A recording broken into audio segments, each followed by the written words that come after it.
Ako po yung nananawagan sa ating legislative branch ng government, sa ating mataas na kapulungan at sa ating mababang kapulungan ng Kongreso para po matigil na ang pagnanakaw sa kaban ng bayan ng mga ganid, swapang, makakapalang muka.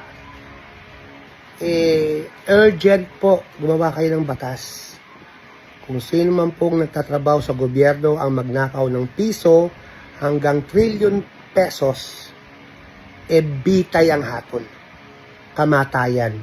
Firing squad, lethal injection, silya elektrika. Gawin nyo po yan. Sana po gawin nyo. Kasi yung death penalty, ayaw nyo eh. Dahil kasama doon ang plunder eh. Ngayon, gawin nyo po ngayon yan. Para pong awa nyo na po. Para po matigil na po ito. Matagal nyo na pong ginagawa ito eh. Pitus pa